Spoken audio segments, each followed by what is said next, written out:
Hello everyone, good morning. How are you all? Hoping you all be good. This is Brijesh. Welcome to my channel Vikas academy. So आज class में हम discuss करने वाले हैं 4 नवंबर का important current affairs with concept and analysis. हम लोग 4 नवंबर का जो डेली करंट अफेयर्स है उसको कवर करने की कोशिश किया जा रहा है. जो भी इम्पोर्टेंट 4 नवंबर को न्यूज़ में रही है आपके prelim point of view plus mains point of view विव उसके थ्रू हम लोग कवर करने की कोशिश किया जाएगा. तो ये जो न्यूज़ हमारा होगा ये कंपाइलेशन है taken from the Indian Express, The Hindu, PIB and also from Dainik Jagran.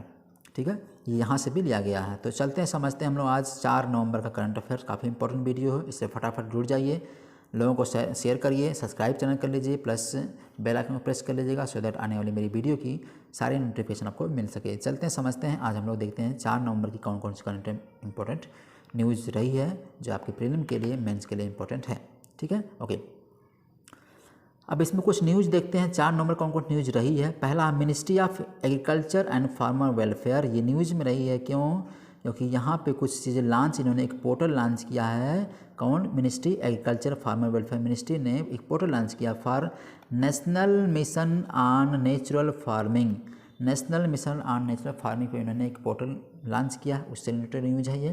दूसरा है मिनिस्ट्री ऑफ एजुकेशन, शिक्षा मंत्रालय ने एक रिलीज़ किया है unified district information system for education plus यानी यूडाइज प्लस का डेटा एक रिपोर्ट इन्होंने पेश किया है 2021-22 का. ठीक है, स्कूल एजुकेशन पर. स्कूल एजुकेशन 1 से लेकर 12 तक का जो स्कूल है इसकी एजुकेशन पर इन्होंने एक डेटा रिलीज किया. किसके लिए?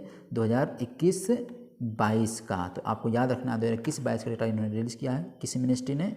शिक्षा मंत्रालय ने. ठीक है, ओके. नेक्स्ट रिपोर्ट है the national association of software and services companies यानी नेस्कॉम. नेस्कॉम जो है इसने भी रिलीज़ किया है एक रिपोर्ट. किस पे? गिग वर्कर्स पे. गिग इकोनॉमी, गिग वर्कर्स इन्होंने एक रिपोर्ट पेश की है, इसको आप देख लेंगे. ठीक है. नेक्स्ट है यूनाइटेड नेशंस इन्वायरमेंट प्रोग्राम यानी यूएनईपी ने भी एक रिपोर्ट रिलीज़ की है. Adoption gap report 2022 adoption gap report इन्होंने पेश की है. इसको समझने की कोशिश किया जाएगा ये रिपोर्ट है क्या. राइट. तो यूएनईपी आपको याद रखना है, United Nations Environment Programme. Okay, clear. Next अगला न्यूज रहेगा हमारा department of school education and literacy under the ministry of education. यानी कि डिपार्टमेंट जो स्कूल एजुकेशन और लिटरेसी का डिपार्टमेंट है किसकी मिनिस्ट्री के अंदर? मिनिस्ट्री ऑफ एजुकेशन, शिक्षा मंत्रालय के अंदर एक डिपार्टमेंट है. उस डिपार्टमेंट ने कुछ रिलीज़ किया है, एक परफॉर्मेंस ग्रेडिंग इंडेक्स रिलीज़ किया है.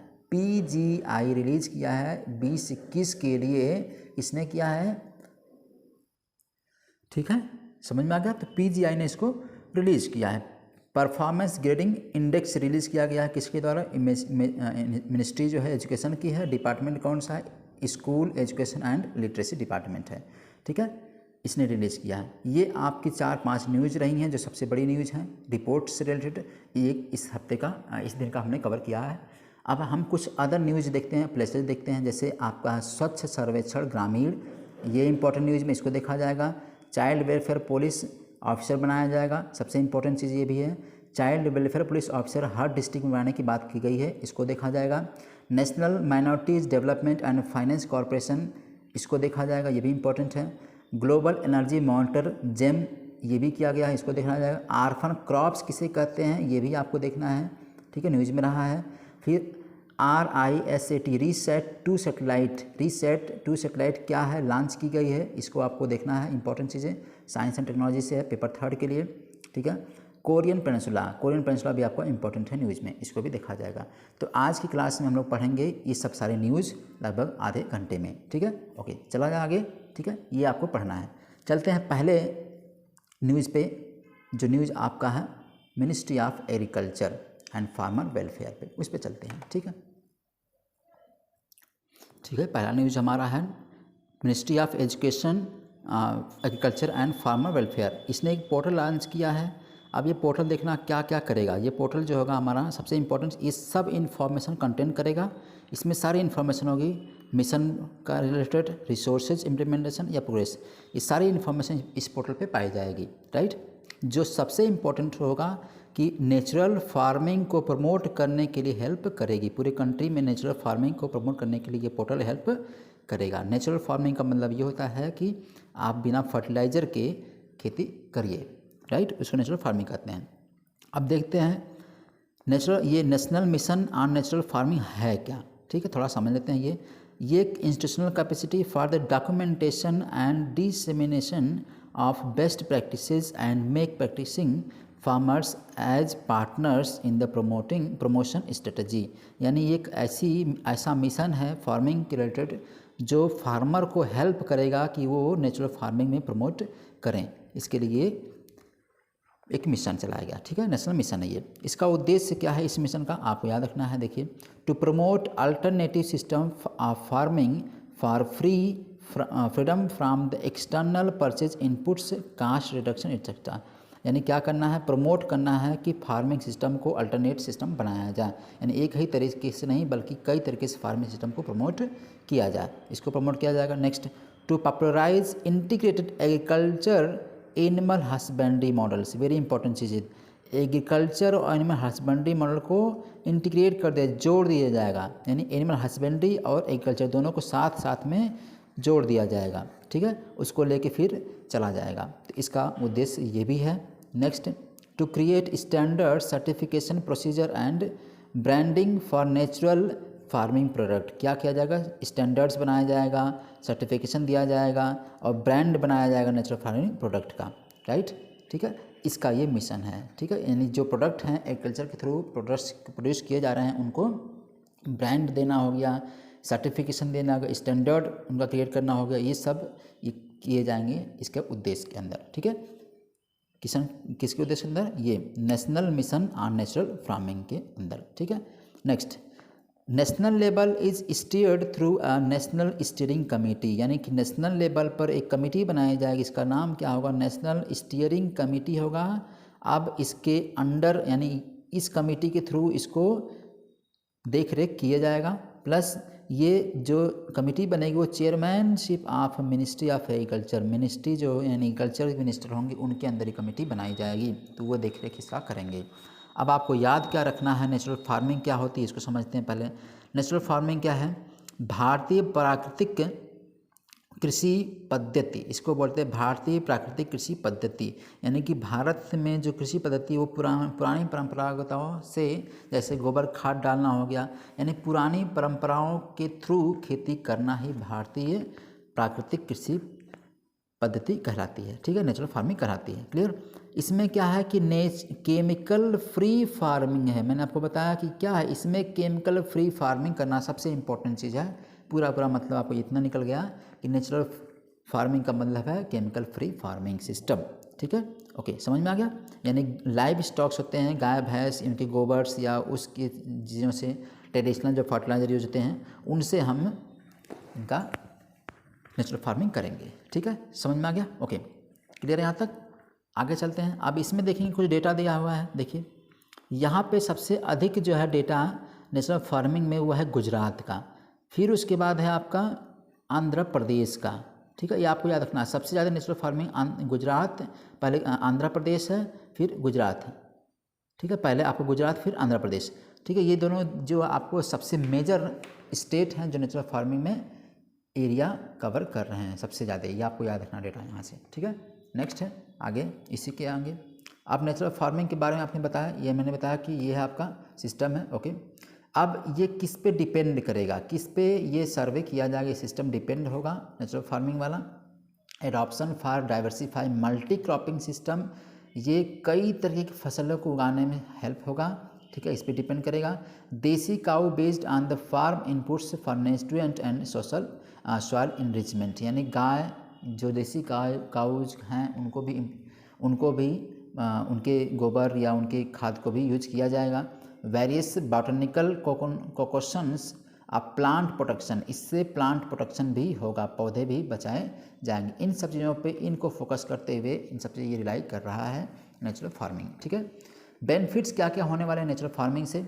बेनिफिट सबसे पहले होगा आपका restore soil health and fertility. इससे क्या होगा, जो हम अक्सर सुनने में आ रहा है कि खेतों की जो फर्टिलिटी वो ख़त्म हो रही है, तो आपको खेतों की जो फर्टिलिटी है वो रीस्टोर होगी, बढ़ेगी, राइट, गोबर खाद या नेचुरल फार्मिंग करने से, राइट। ये पहला इंपॉर्टेंस है, ठीक है, ये बेनिफिट हो गया। को इफेक्टिव फार्मिंग प्रैक्टिस, इससे क्या, को इफेक्टिव फार्मिंग प्रैक्टिस का मतलब अगर एक साथ कई फसलें उगाया जाना, प्लस अब इधर आपने देखा एनिमल हस्बेंड्री को भी अब एक तरह से जोड़ दे रहे हैं, तो इसका मतलब को इफेक्टिव फार्मिंग प्रैक्टिसेस होंगी, साथ साथ कई फसलें उगाई जा सकेंगी, ठीक है। Use of natural and local resources based inputs, यानी इसमें क्या किया जाएगा, नेचुरल रिसोर्सेज को, जैसे मान लीजिए घर गाय भैंस की या जो आपके चौपाएँ हैं उनकी खाद को डालना, प्लस घर में कंपोस्ट खाद बनाना, ठीक है, घर के कूड़े कचरों को मिला करके या घर के जो वेस्टेज हैं उनको निकाल करके कंपोस्ट खाद बनाना, वो खाद फिर जाके खेत में डालना, यानी कि पूर्ण रूप से नेचुरल फार्मिंग में आप केमिकल फर्टिलाइज़र को ख़त्म कर देना है, ठीक है। ये आपका समझ में आ गया, ओके। आगे चला जाए न्यूज। नेक्स्ट न्यूज हमारा है ministry of education releases unified district, यानी ये बात कर रहा है यूडाइज प्लस प्लस की, यूडाइज प्लस की बात कर रहा है, जो 2021-22 की रिपोर्ट इन्होंने दिया है स्कूल एजुकेशन पे। सबसे इम्पोर्टेंट जो आपको देखना है यूडाइज होता क्या है। यूडाइज है, आपको याद रखना है यूडाइज क्या है, एक यूनिफाइड डिस्ट्रिक्ट इन्फॉर्मेशन है फॉर द एजुकेशन, यानी शिक्षा के लिए डिस्ट्रिक्ट टू इन्फॉर्मेशन देना है, यानी कि शिक्षा से रिलेटेड इन्फॉर्मेशन इकट्ठा करना है ये, राइट, यूडाइज का काम। अब इसमें आपको देखना है इसकी मिनिस्ट्री कौन सी है, डिपार्टमेंट आपको बताया मैं, department of school education and literacy है।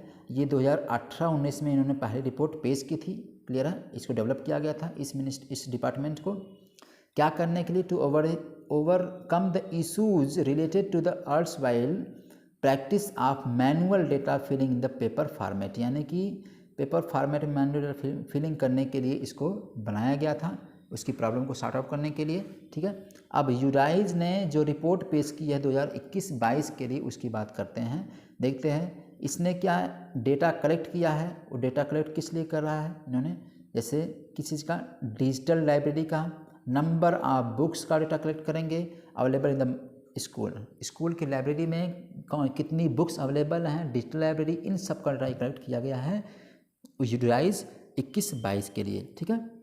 अब ये किसके साथ साथ में काम करेगा, ये NEP में हेल्प करेगा। NEP का जो है हेल्प इनिशिएटिव लाया गया है, NEP नेशनल एजुकेशन पॉलिसी, तो 20 की नेशनल एजुकेशन पॉलिसी 20 में ये हेल्प करेगा, क्योंकि डेटा करेक्ट रहेगा, एग्जैक्ट डेटा रहेगा, तो एजुकेशन पॉलिसी में, यानी कि एजुकेशन की पॉलिसी को इम्प्लीमेंट करने में काफ़ी हेल्प होगा, ठीक है, ओके। अब इसमें की फाइंडिंग्स क्या क्या यूटिलाइज के हैं, इसमें देखा गया स्टूडेंट का कितना इन्वॉल्वमेंट है, कितने स्टूडेंट हैं, तो टोटल स्टूडेंट्स जो इन्वॉल्वमेंट इसमें हुआ है स्कूल एजुकेशन में, यानी कक्षा 1 से लेकर के 12 तक के बच्चों का जो टोटल इन्वॉल्वमेंट है वो कितना है, प्राइमरी से लेके हायर सेकेंडरी तक, यानी कक्षा 1 से लेके 12 तक के जो बच्चे हैं, कुल 25 crore 57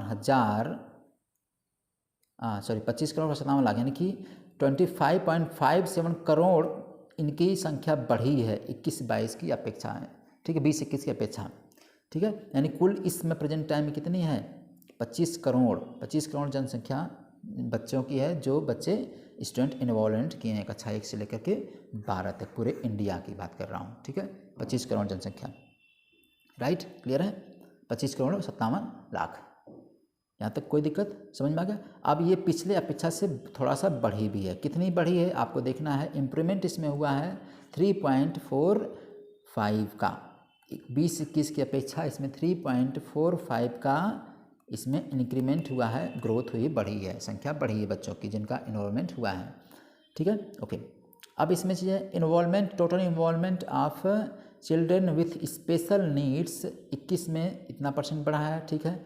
grass involvement ratio GER, gross मतलब टोटल इन्वॉल्वमेंट कितना हुआ है, इन्वॉल्वमेंट हुआ है, उसका देखना है, which measures the general level of participation in has improved in 21-22 में इम्प्रूव्ड हुआ है, इसका मतलब जो इन्वॉल्वमेंट हुआ है बच्चों का, रजिस्ट्रेशन हुआ है स्कूल में, वो बढ़ा है गवर्नमेंट कॉलेजों, गवर्नमेंट स्कूल्स में, ठीक है। इसका मतलब सीधी सीधी बात कर सकते हैं कि प्राइवेट स्कूलों की संख्या थोड़ा कम हुई है कोरोना की वजह से या किसी अदर वजह से, ठीक है। अब गवर्नमेंट स्कूल की संख्या बढ़ रही है, प्लस वहाँ की बढ़ तो नहीं रही है लेकिन वहाँ के बच्चे भी बढ़ रहे हैं, बच्चों की संख्या बढ़ रही है। क्लियर है, समझ में? इससे हमको डेटा पता चला गया। अब टीचर इंगेजमेंट की बात कर रहा है, यानी मोर देन 51% तक फीमेल टीचर्स को रखा जाएगा, इंगेज किया जाएगा इन सब टीचिंग में, ठीक है। 21-22 में देखा गया, 21-22 में पीपल टीचर रेशियो को मतलब जैसे हमने पढ़ा है कि एक टीचर इक्वल टू 30 स्टूडेंट्स, एक टीचर पे 30 स्टूडेंट, प्राइमरी का ये रेशियो है, तो एक टीचर पे 30 स्टूडेंट का रेशियो होता है। तो ये PTR पीपल टीचर रेशियो को भी दिखाया गया इम्प्रूवमेंट 18-19 की अपेक्षा में, ठीक है। इसमें भी इम्प्रूवमेंट हुआ, यानी कि बच्चों की संख्या बढ़ी है। सिंपल सी बात है, एक टीचर पे अगर 10 बच्चे होते हैं तो अगर इनकी संख्या 30 हुई है, इसका मतलब इम्प्रूवमेंट हुआ है। क्लियर है, ओके। अब इन्वॉल्वमेंट ऑफ गर्ल्स कितना हुआ ये भी देखना है। Gender parity index, very important point है, जेंडर पैरिटी इंडेक्स वैल्यू, इसका मतलब कि बॉयज़ एक तरफ, ठीक है, और गर्ल्स, तो इनके बीच जो पैरिटी है, जो डिसपैरिटी है, उसको ख़त्म करना है। यानी कि जितने बच्चे, अगर स्कूल में 100 बच्चे हैं एक प्राइमरी स्कूल में, तो इसमें 50-50 का लगभग रेशियो होना चाहिए, ठीक है, गर्ल्स और बॉय के बीच में। तो ये बात कर रहा है। Value all levels of school education 1 or more implying more participation of girls in the school education, यानी कि ये बताता है जेंडर पैरिटी इंडेक्स का मतलब कितने बच्चों में, कितने स्टूडेंट में, कितने स्टूडेंट में बच्चे हैं, यानी कि लड़के हैं, कितने लड़कियां हैं। तो ये जेंडर पैरिटी इंडेक्स ये जारी करता है, ठीक है। और कितनों ने क्लास छोड़ दिया वो सब भी जारी करता है। Next, number of schools, school की संख्या में क्या इजाफा हुआ, क्या बढ़ोतरी हुई है। नंबर ऑफ स्कूल्स इन 21-22 में डिक्लाइंड, स्कूलों की संख्या क्या हुई, इंपॉर्टेंट पॉइंट, डिक्लाइन, घटी है। नंबर ऑफ स्कूल डिक्लाइंस हुए इन द कंपेरिजन ऑफ 20-21 की अपेक्षा गाँवों में या शहरों में जो प्राइमरी स्कूल्स हैं या स्कूल्स हैं, अदर स्कूल्स हैं, उनकी संख्या घटी है, ठीक है। यानी ये दोनों की मैं बात कर रहा हूँ, प्राइवेट प्लस गवर्नमेंट, दोनों स्कूल की बात कर रहा हूँ, केवल गवर्नमेंट की नहीं। प्राइवेट स्कूल की संख्या की बात हो रही है, गवर्नमेंट की, यानी कुल मिलाकर के जो 25 करोड़ जनसंख्या है बच्चों की, स्टूडेंट्स की, वो प्राइवेट गवर्नमेंट दोनों की बात कर रहा हूँ मैं, ठीक है।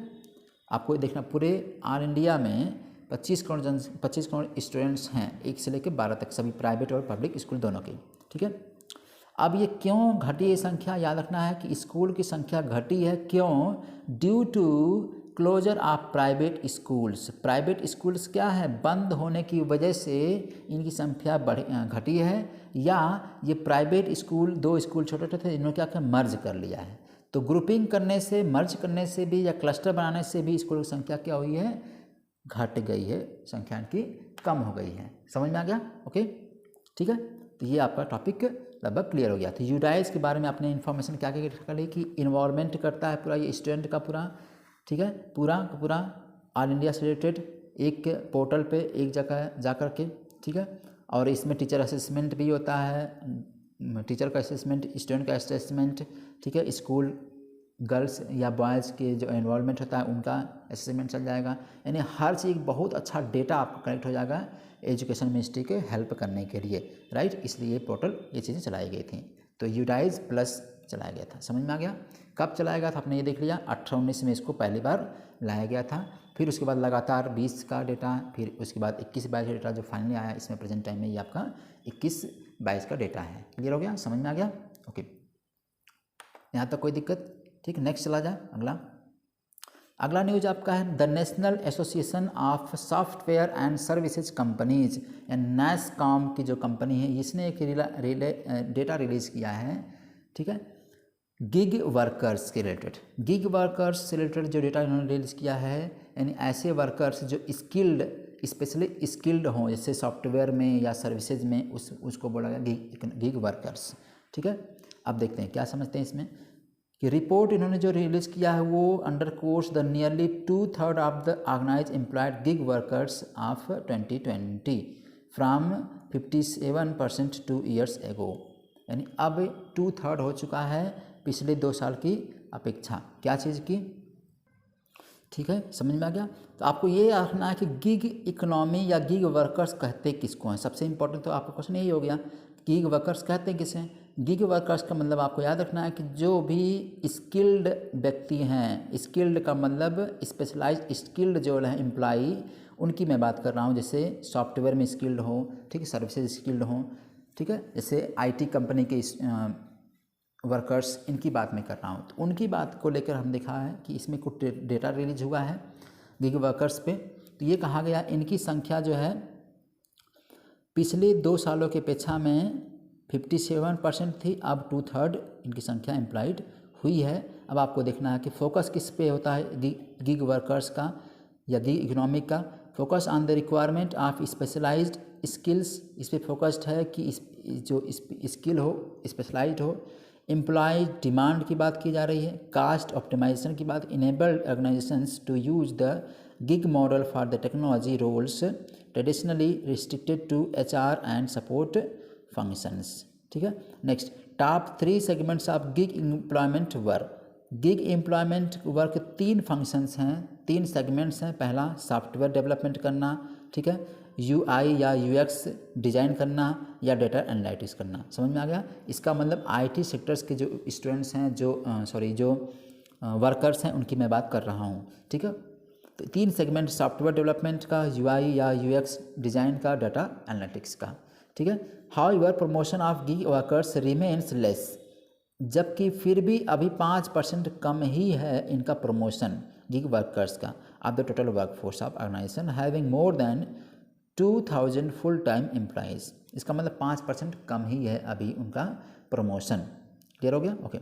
Code on social security 2020 defines a gig worker as a person who performs work और participates in work arrangement and earns from such activities outside of traditional employer-employee relationship। यानी ये कह रहा है कि गिग वर्कर्स वो होते हैं जो अपने आउटसाइड यानी अपने काम करने के साथ जो एम्प्लॉयर एम्प्लॉय ट्रेडिशनली होते हैं, उनके बाहर जा कर के वो काम किसी और काम में काम करते हैं, उनको हम गिग वर्कर्स कहते हैं। समझ में आ गया, ओके। अब इसका महत्व क्या है गिग इकोनॉमी का इंडिया में, गिग इकोनॉमी का इंडिया में क्या महत्व है। देखिए, इससे क्या, low entry barriers and hence holds enormous potential of job creation in India. यानी इससे क्या होगा, जॉब क्रिएशन में बढ़ोतरी होगी गिग इकोनॉमिक लाने से, ठीक है, ओके।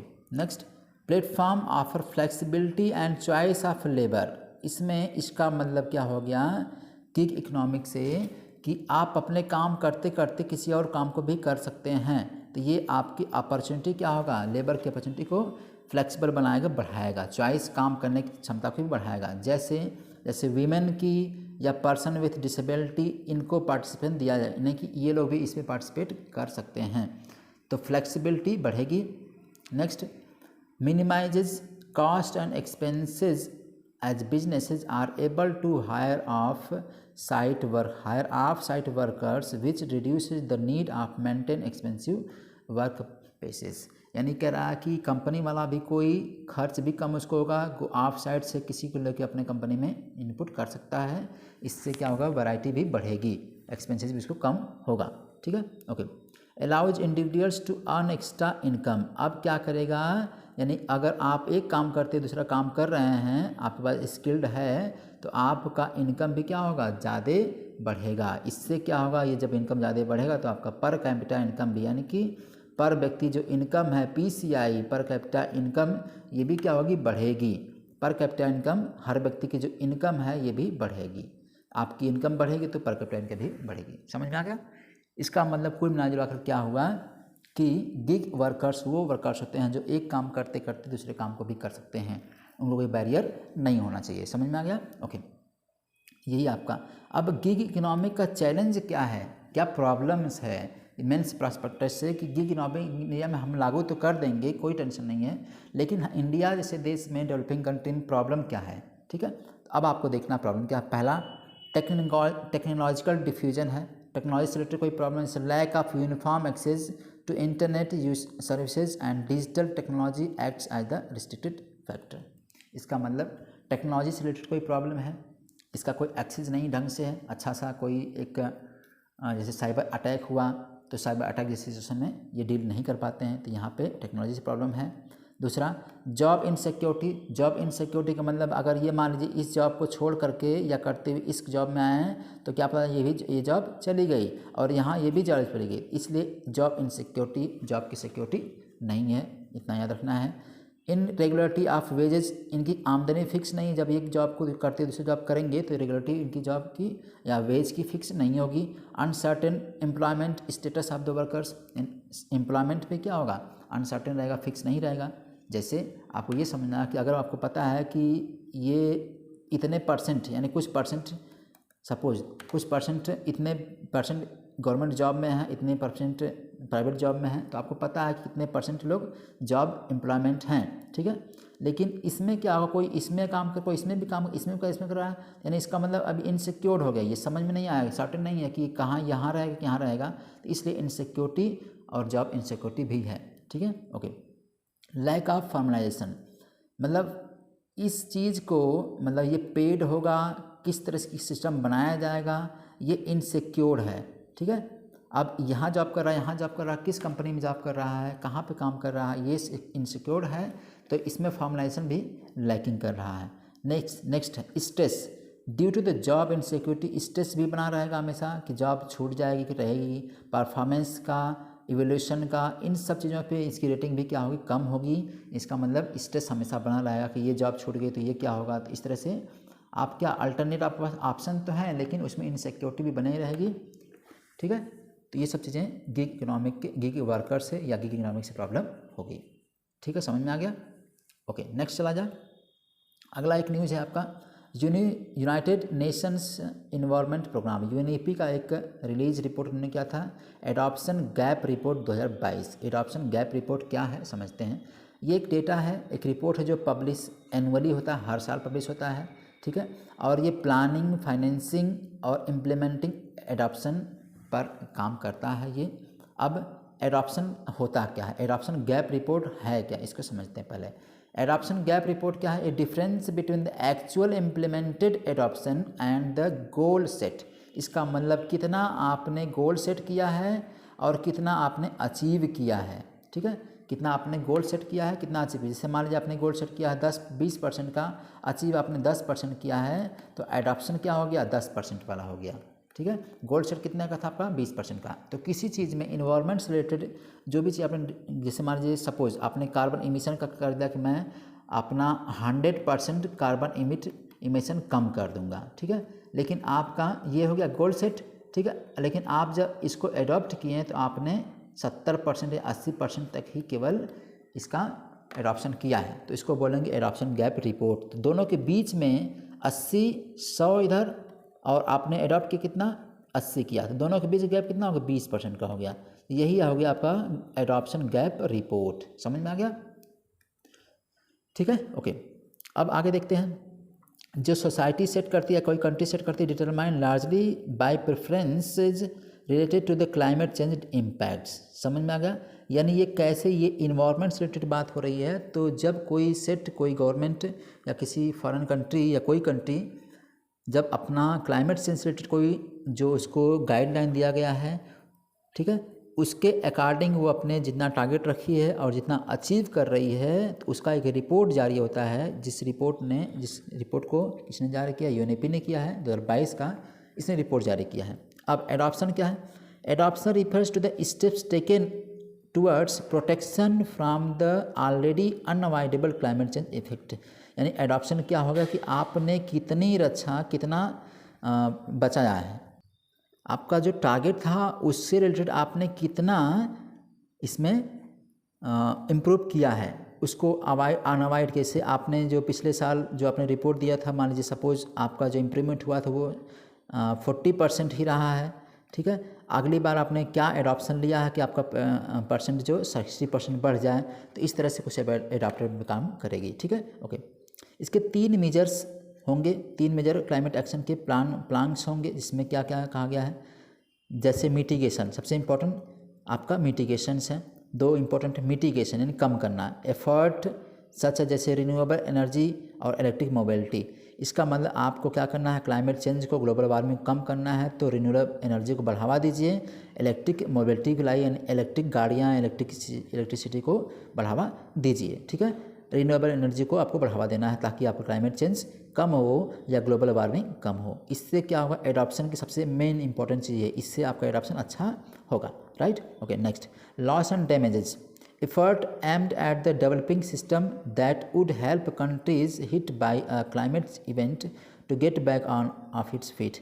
यानी ये चीज़ें हैं कि जो कंट्री किसी तरीके से इन्वायरमेंटल हैजार्डस से या नेचुरल हैजार्डस से प्रॉब्लम उसके देश में आई या वहाँ पे हिट हुआ है तो उसको किस तरह से बचाना है, उसके लॉस और डैमेज को कैसे कम करना है, ये भी आपको देखना है।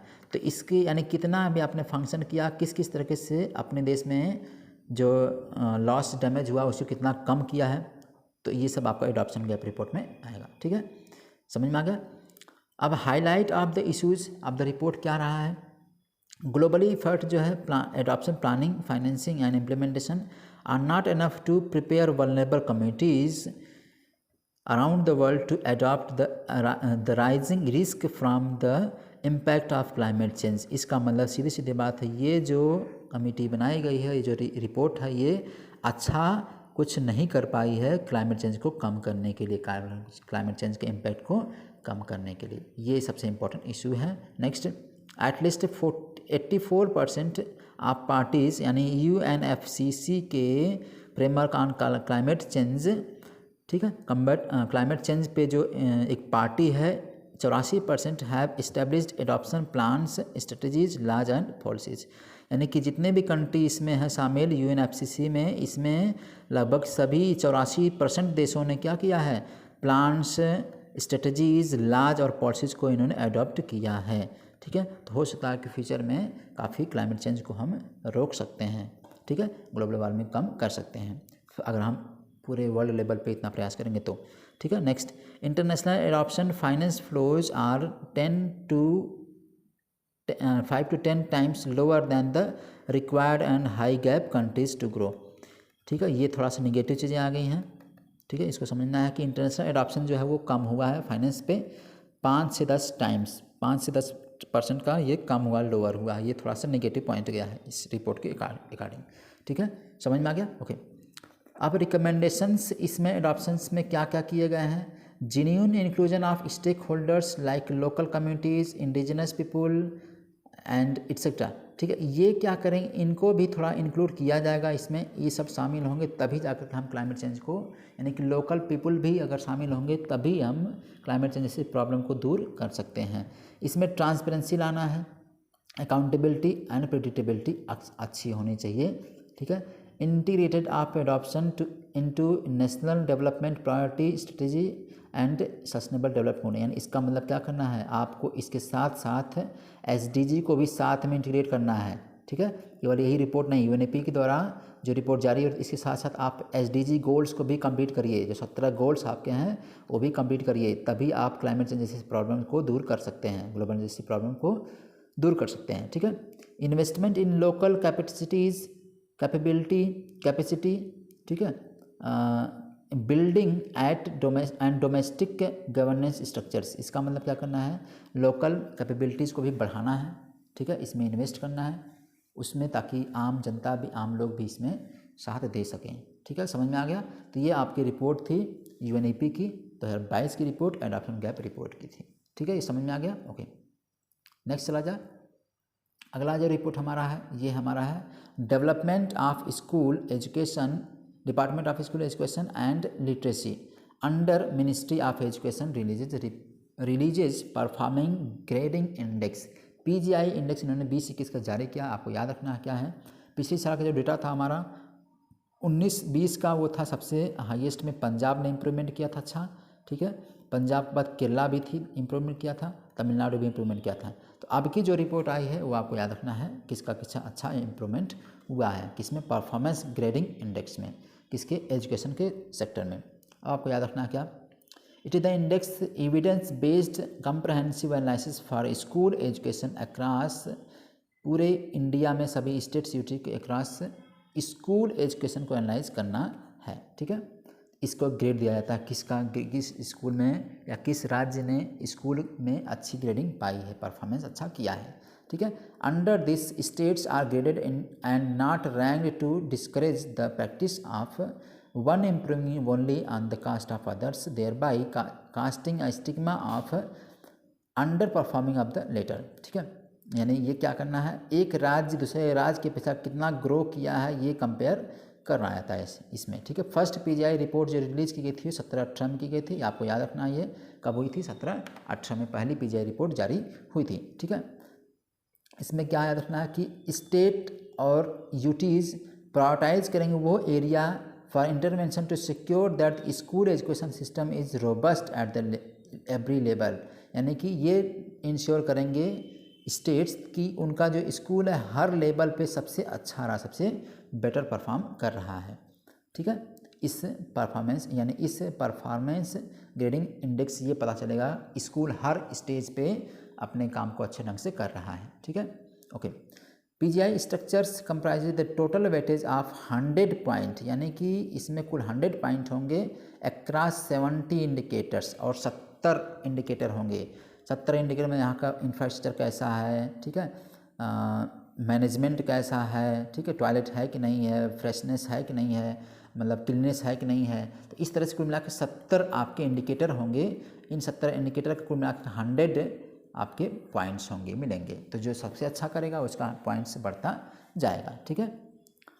क्लियर हो गया। अब इन कैटेगरी को गवर्नेंस के आउटकम किया जाए, गवर्नेंस और मैनेजमेंट और गवर्नेंस पे इसका रिजल्ट दिया जाएगा, ठीक है। Okay, next categories are further divided into 5 domains. 5 domains में 5 चीज़ों में इसको किया गया, जैसे लर्निंग आउटकम कितना है, एक्सेस, ठीक है। इंफ्रास्ट्रक्चर कैसी है, यहाँ के फैसिलिटीज़ क्या हैं, इक्विटी है, इक्विटी का मतलब बच्चे बच्चियों में कोई डिफरेंस तो नहीं, डिस्पैरिटी तो नहीं है। गवर्नेंस, शासन कैसा है यहाँ पे, अच्छा सिस्टम मैनेजमेंट है कि नहीं है।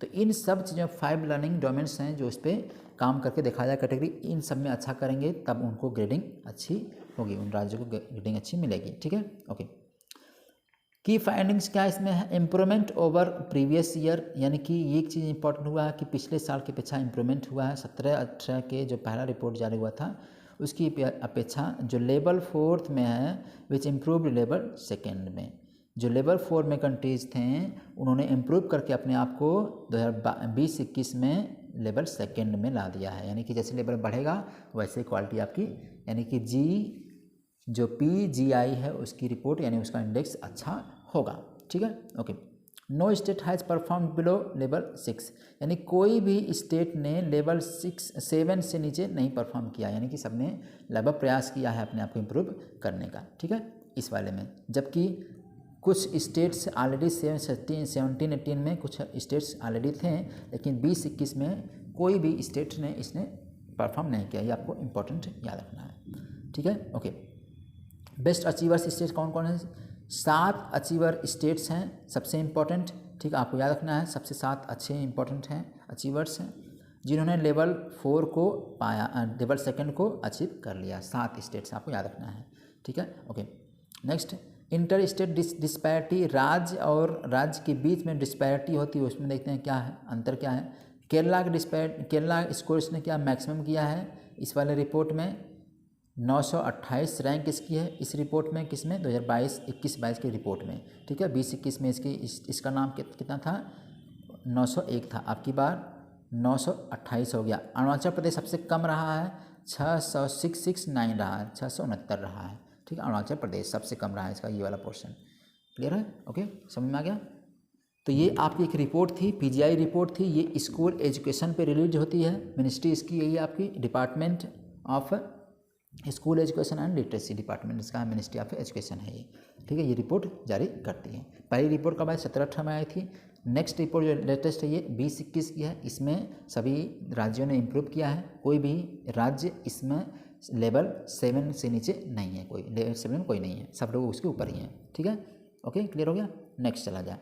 अब कुछ इंपॉर्टेंट छोटे छोटे न्यूज़ हैं, जैसे एक है स्वच्छ सर्वेक्षण ग्रामीण यानी SSG, ये क्या है, ये मिनिस्ट्री ऑफ जल शक्ति ने एक लॉन्च किया है टूल किट फॉर 17 SSG 2023 के लिए इन्होंने एक टूल किट लॉन्च किया है। क्या टूल किट है ये? इस टूल किट में क्या क्या होगा? Information on various stages of assessment, यानी हर स्टेज पे असेसमेंट किया जाएगा, परीक्षण किया जाएगा, इसकी इन्फॉर्मेशन इसमें इस टूल किट में होगी। ठीक है। Base line ranking of the panchayat and district based of the ODF plus progress, यानी ये बेस किस पे होगा? जो पंचायत ग्राम में या डिस्ट्रिक्ट में ODF बेस्ड जो प्रोग्रेस हुआ है उस पर ये बेस होगा। ठीक है। रैंकिंग दी जाएगी। स्वच्छ सर्वेक्षण ग्रामीण, यानी कौन सा गांव स्वच्छता में ODF के रूप में, ODF प्लस के रूप में स्वच्छ में आगे है, उसका एक क्या किया जाए? टूल किट जारी किया जाएगा। ठीक है। मिनिस्ट्री कौन सी इसकी? मिनिस्ट्री ऑफ जल शक्ति है, इंपॉर्टेंट याद रखना है। अब SHG क्या है? It is being conducted by department of drinking water and sanitation. ये drinking water and sanitation department through काम किया जा रहा है इसके थ्रू, और इसकी मिनिस्ट्री जल शक्ति मिनिस्ट्री कब से काम कर रही है? लगातार 2018 से काम कर रही है। क्या करने के लिए? गांव में स्वच्छ पानी मिल रहा है पीने वाला है कि नहीं, सैनिटेशन है कि नहीं है, इन सब चीज़ों पे काम करेगी। ठीक है। इसका जो रैंक है स्टेट एंड डिस्ट्रिक्ट में रैंक दिया जाता है on the basic of their performance attend on की क्वांटिटेटिव एंड क्वालिटेटिव। क्वांटिटेटिव और क्वालिटेटिव दोनों टर्म पे स्वच्छ भारत मिशन के अंदर ग्रामीण जो है उसके अंदर इनको परफॉर्मेंस रैंकिंग मिलेगी, राज्यों को और डिस्ट्रिक्ट्स को। ठीक है। इतना याद रखना है। ओके, क्लियर हो गया? तो ये SSG रिपोर्ट की गई है, मतलब टूल किट बनाया गया किसके लिए? 2023 के लिए। ये किससे रिलेटेड है? स्वच्छ भारत अभियान, स्वच्छ भारत मिशन से रिलेटेड है, ग्रामीण से। ठीक है। ओके, समझ में आ गया? नेक्स्ट अगला न्यूज़ है आपका child welfare police officer. Child welfare police officer का मतलब होता है कि एक बच्चों की देख रेख के लिए एक अलग से, मतलब जो व्यक्ति ये होम, आपको पता है होम मिनिस्ट्री के अंदर आता है पूरा का पूरा पुलिस सिस्टम। ठीक है। इसने राज्यों से, यूटीज से कहा है कि भाई आप लोग एक CWPO यानी child welfare police officer appoint करिए इन एवरी पुलिस स्टेशन, हर पुलिस स्टेशन में। क्या करने के लिए? टू डील विथ चिल्ड्रेन से रिलेटेड जो इशूज हैं, जो मुद्दे हैं, ठीक है, उनसे डील करने के लिए एक अलग से अपॉइंटमेंट करिए। किसकी? पुलिस ऑफिसर की। जो पुलिस ऑफिसर क्या हो, इसमें देखना आपको जुवेनाइल जस्टिस है के अंदर इसको इम्प्लीमेंट किया जाएगा। 2015 के care and protection of children 2015 act इसके थ्रू किया जाएगा। और इसमें क्या कहा गया है? इसमें कहा गया था कि एक डिजाइन किया जाएगा एटलीस्ट कम से कम एक ऑफिसर, जो officer not below rank of assistant sub inspector, यानी ASI के रैंक से नीचे कोई ऑफिसर नहीं होगा इस तरह की कमेटी में। ठीक है। उसको डिजाइन किया जाएगा, बनाया जाएगा, हर स्टेशन में रखा जाएगा ताकि वो केवल चाइल्ड से रिलेटेड केसेस को देख सके, सुन सके। ठीक है। हर स्टेशन में। समझ में आ गया? तो ये आपका जुवेनाइल जस्टिस में care and protection of children act 2015 में इसको ये बात कह दी गई थी। ठीक है। Okay. Act has provisions for children alleged and found to be in the conflict with the law and children in need of care and protection, यानी कि जिन बच्चों को केयर प्रोटेक्शन करने की ज़रूरत है, बच्चों को उससे रिलेटेड ये लॉ बनाएंगे, यानी उससे रिलेटेड ये काम करेंगे। ठीक है। तो यानी CWPO ऑफिसर रखने की बात, अपॉइंट करने की बात कर देंगे। किसने किया है? होम मिनिस्ट्री ने, हर स्टेशन में। ठीक है। तो हो सकता है ये इम्प्लीमेंट जल्दी हो जाए। ठीक है। क्लियर है? ओके, नेक्स्ट न्यूज़ है, चलते हैं। National minority development and finance corporation NMDFC, इसकी बात करते हैं। यह है क्या? ये एक रेटिंग एजेंसी है, यानी स्टेबल A के बाय केयर के द्वारा इसको रेटिंग की जाती है। आपको देखें नेशनल माइनॉरिटी डेवलपमेंट, यानी कि माइनॉरिटी का विकास कितना हुआ है, ठीक है, माइनॉरिटी एंड ट्राइब्स का, उससे रिलेटेड ये न्यूज़ है। आप इसको देखते हैं। ठीक है। देखिए क्या है दिस रेटिंग, ये जो rating the will unlock commercial borrowing for NMDFC। ये कमर्शियल बोरोइंग यानी उधारी लेने के लिए ये अनलॉक कर देगा, ये उधार ले सकता, to benefit the small credit needs of the minority committee. यानी ये क्या करेगा? ये गवर्नमेंट से उधार लेगी, यानी गवर्नमेंट से उधार लेगी कि वो गवर्नमेंट यानी कि माइनॉरिटी कमेटी को लोन वाला क्रेडिट, छोटे मोटे लोन उनको प्रोवाइड करवा सके। ठीक है। समझ में आ गया? तो ये फाइनेंस करेगा किसको? सिंपल सी बात, national minority development finance corporation है, ये छोटे छोटे जो माइनॉरिटीज़ हैं, ट्राइब्स हैं, ट्राइबल कम्युनिटीज़ हैं, उनको लोन देता है, कम छोटे मोटे लोन प्रोवाइड करवाता है। समझ में आ गया? सिंपल चीज़। ये क्या है? नॉन नॉन फॉर प्रॉफिट, यानी ये जो है NMDFC जो है ये नॉन प्रॉफिट है। नॉन प्रॉफिट एक कमेटी है, ठीक है, पब्लिक सेक्टर अंडरटेकिंग्स, ये पब्लिक सेक्टर अंडरटेकिंग्स है, ठीक है, and working under the edges of ministry of minority affairs, और मिनिस्ट्री ऑफ माइनॉरिटी अफेयर्स के अंदर ये काम करती है। पब्लिक अंडरटेकिंग है ये, पब्लिक सेक्टर, और ये क्या करेगी, माइनॉरिटी कम्युनिटीज़ को, माइनॉरिटी जो हैं ट्राइबल्स हैं उनको क्रेडिट प्रोवाइड करवाएगी। ठीक है, समझ में आ गया? Okay. It is the national level apex body, ये राष्ट्रीय स्तर की अपेक्स बॉडी है ये, ठीक है, और बेनिफिट करेगी किसको, माइनॉरिटीज़ को। ठीक है, समझ में आ गया? जैसा national commission for minority act 1992 में कहा गया था, ठीक है, उसके थ्रू ये काम करेगी, national commission for minorities act 1992 में। Primary mandate of NMDFC is to provide concessional finance देंगे टू द माइनॉरिटीज़। जैसे सेल्फ एम्प्लॉयमेंट के लिए कोई इनकम जनरेट करने वाली कोई एक्टिविटीज़ कर रहा है तो उसके लिए कम से कम पे, यानी कंसेंसस पे, इसका मतलब कंसेशन में कॉन्सेस बेस पे कम से कम में उसको, या कह सकते हैं कि जो क्रेडिट देगा, लोन देगा, वो 0 इंटरेस्ट पे या कम से कम इंटरेस्ट पे देगा। ठीक है, किसको, माइनॉरिटीज़ को। ये बस इतना याद रखना है कि मिनिस्ट्री कौन सी इसकी है और किसको लोन प्रोवाइड करा रहा है ये। ठीक है, नेक्स्ट ग्लोबल एनर्जी मॉनिटर एक है न्यूज़ में, ये क्या है, एज पर जीम just 30 fossil fuels companies account for the 30 nearly half of the planet warming methane. Very important, कहा जा रहा है कि पूरी दुनिया की कम मतलब जो है मैक्सिमम सबसे इम्पोर्टेंट 30 ऐसी कंपनी हैं फॉसाइल फ्यूल वाली, ठीक है, जो जनरेट कर रहे हैं ग्लोबल वार्मिंग को बढ़ाने में, इनका बहुत बड़ा रोल है। इवन मेथेन सबसे ज़्यादा जनरेट कर रही हैं। ठीक है, दुनिया की 30 ऐसी केवल कंपनी हैं जो मैक्सिमम पूरे मेथेन को जनरेट कर रही हैं पूरा वर्ल्ड में, यानी पूरे ग्लोबल वार्मिंग सबसे बड़ा रोल इन्हीं 30 कंपनियों का है। ठीक है, जो फ्यूल से रिलेटेड है।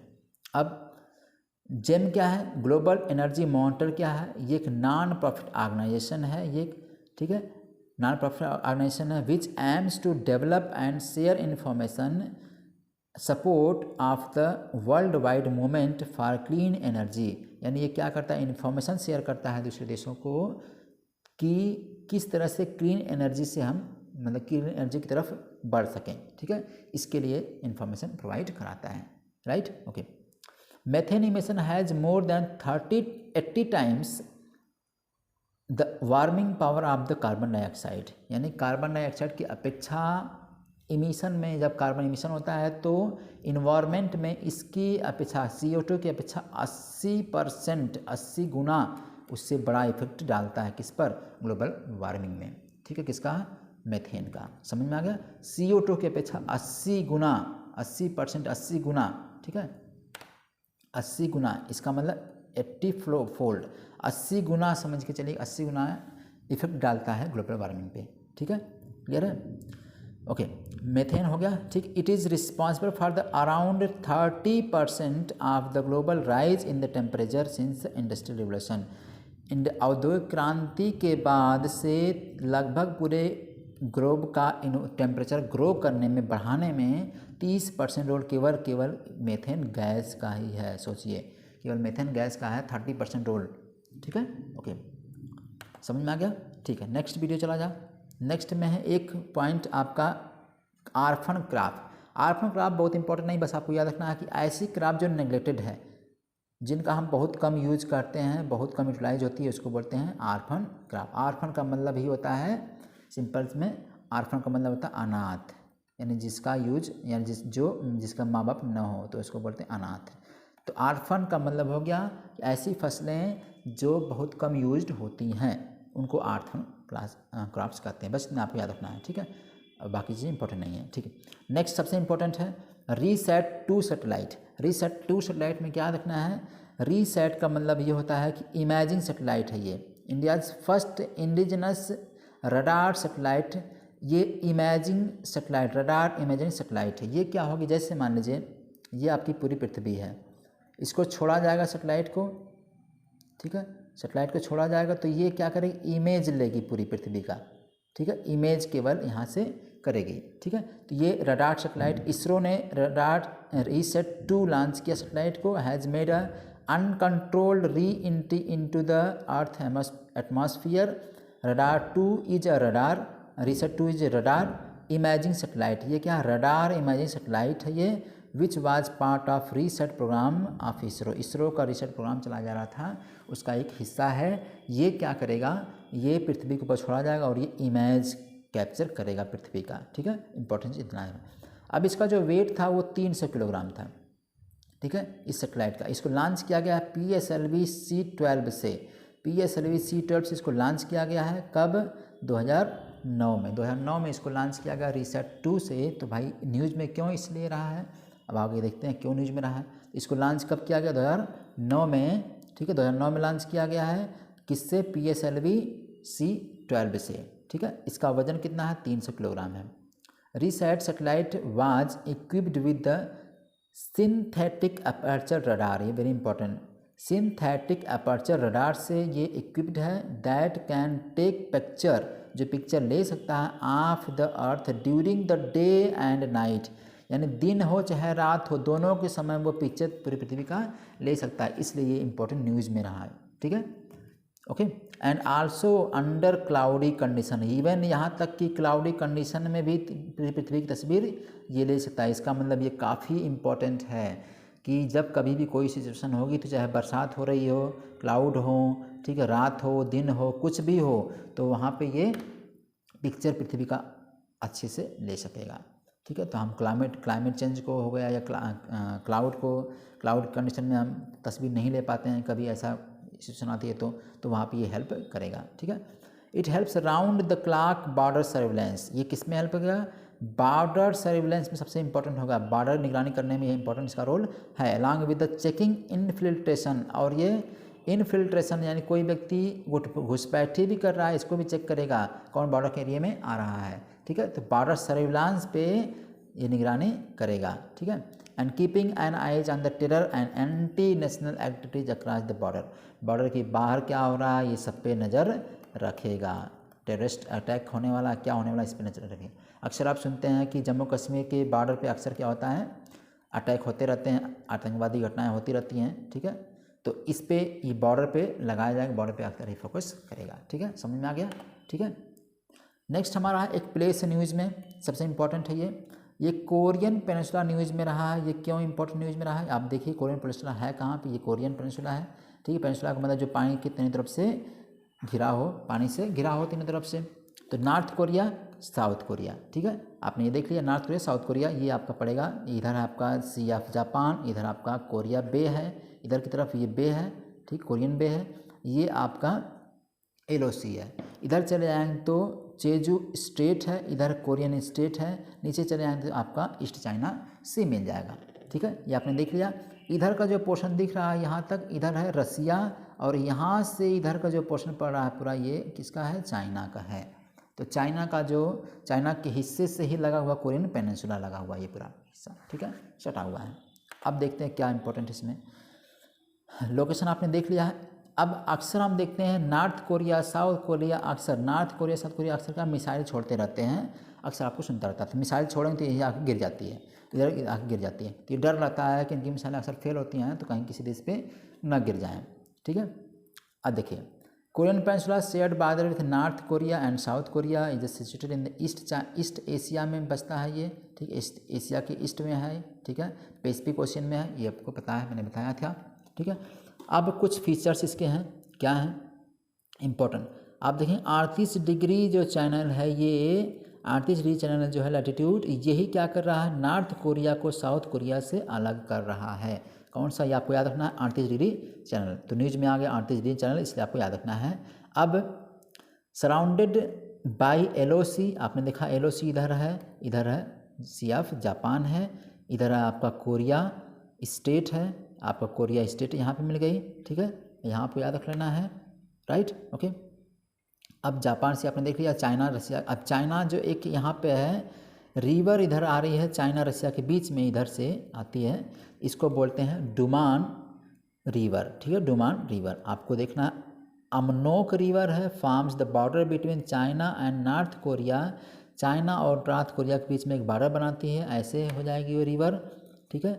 ऐसे इसको क्या बोलेंगे, अमनोक रिवर। और एक रिवर है यहाँ पे डुमान रिवर है जो बॉर्डर बनाती है चाइना और रसिया से, चाइना और रसिया से बॉर्डर बनाएगी, इसको बोलेंगे डुमान रिवर। ये आपको याद रखना है। अब सबसे इम्पोर्टेंट इसलिए आता है ये कि ये जो 38 डिग्री चैनल है यही आपको याद रखना था, ठीक है। अब इस पेनिनसुला का सबसे जो लंबी रिवर, लॉन्गेस्ट रिवर है वो आपकी है आपकी रिवर अमोक। रिवर अमोक जो सबसे बड़ी रिवर है ये, ठीक है। नेक्स्ट हाईएस्ट पीक है माउंट पेक्टू। माउंट पेक्टू जो है इसकी सबसे नॉर्थ कोरिया की सबसे हाईएस्ट चोटी है, ठीक है, माउंट पेक्टू। इतना आपको याद रखना है, ठीक है, समझ में आ गया। ओके, तो आज का ये लास्ट क्लास था। आज इतनी चीज़ें आपने पढ़ लिया। ये 4 क्लास था इसका, 4 अक्टूबर का न्यूज़, इससे चीज़ें आपके न्यूज़ में रही हैं। तो आज के लिए इतना ही, अगली वीडियो में मिलेंगे, तब तक के लिए thank you so much, god bless you all, see you soon.